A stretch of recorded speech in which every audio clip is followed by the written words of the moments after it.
హనుమాన్ ప్రస్తుతం pan India లెవెల్లో ఈ మూవీ గురించి మాట్లాడుకుంటున్నారు. రిలీజ్ అయి 12 రోజులుగా వస్తున్న ఇంకా బజ్ మాత్రం అదే స్థాయిలో నడుస్తుంది. సౌత్లో మాత్రమే కాకుండా నార్త్లో కూడా హనుమాన్ గురించే చర్చలు జరుగుతున్నాయి. అయితే ఇప్పుడు హనుమాన్ గురించి మాత్రమే కాకుండా జై హనుమాన్ గురించి కూడా పెద్ద ఎత్తున చర్చలు, ఊహాగానాలు మొదలయ్యాయి. సినిమా రావడానికి ఇంకో ఏడాదికి పైగా సమయం ఉన్నా కూడా జై హనుమాన్ కథ ఎలా ఉండబోతోందో అని ఇప్పటి నుంచే మాట్లాడేసుకుంటున్నారు.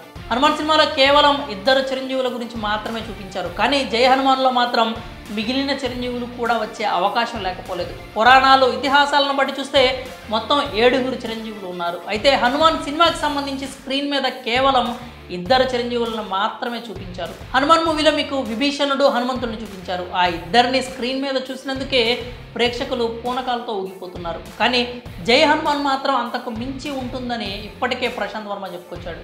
అంతేకాకుండా హనుమాన్ క్యారెక్టర్ కోసం స్టార్ హీరోని వెతికే పనిలో కూడా పడ్డాడు. ఇప్పటికే ఈ మూవీపై హైప్ విపరీతంగా పెరిగిపోయింది. అయితే ఇప్పుడు జై హనుమాన్కి సంబంధించి సోషల్ మీడియాలో కొత్త చర్చ జరుగుతోంది. ప్రశాంత్ వర్మ కామెంట్స్ని డీకోడ్ చేస్తూ జై హనుమాన్ స్టోరీ ఇలా ఉండబోతోందా అనేటువంటి ఊహాగానాలు అయితే స్టార్ట్ అయ్యాయి. అవేంటంటే ప్రశాంత్ వర్మ తన ఇన్పుట్స్, రెఫరెన్స్లు అన్నీ కూడా పురాణాలు, ఇతిహాసాల నుంచే తీసుకుంటానని చెప్తూ ఉంటాడు. అయితే పురాణాల్లో 7 చిరంజీవులు ఉన్నారు. కానీ హనుమాన్ సినిమాలో మాత్రం కేవలం 2 మాత్రమే చూపించాడు. నిజానికి ప్రశాంత్ వర్మ సూపర్ హీరో యూనివర్స్లో మొత్తం 12 మంది సూపర్ హీరోలు ఉన్నారు.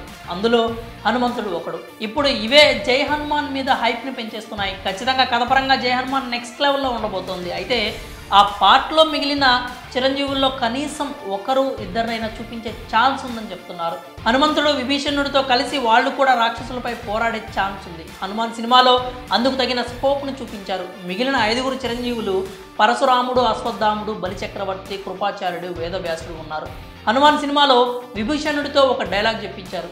అసురులు నిద్రలేచారు, విజృంభించబోతున్నారు, వాళ్ళని ఆపాలంటే స్వామి హనుమ నువ్వు రాక తప్పదు అంటూ చెప్తాడు. జై హనుమాన్లో ఖచ్చితంగా హనుమ పరాక్రమాన్ని కళ్ళకు కట్టినట్టు చూపించబోతున్నారు. అయితే ఆయనకు మద్దతుగా మిగిలిన చిరంజీవుల్లో ఎవరినైనా తీసుకొస్తారా అనేదే ప్రశ్న. 2 ఉంటేనే హనుమాన్ సినిమాకి ఈ స్థాయిలో రెస్పాన్స్ వచ్చింది. అయితే ఇంకా ఎవరైనా సూపర్ హీరోలు యాడ్ అయితే ఊహించుకుంటేనే గూస్ బంప్స్ వస్తున్నాయి. ప్రశాంత్ వర్మ ప్లానింగ్ ఏంటో తెలియాలంటే ఇంకో ఏడాది పాటు వెయిట్ చేయాల్సిందే. మరి జై హనుమాన్ సినిమాలో ఇంకా ఎవరైనా సూపర్ హీరోలు ఉంటే బాగుంటుందా? మీ అభిప్రాయాలని కామెంట్స్ రూపంలో తెలియజేయండి.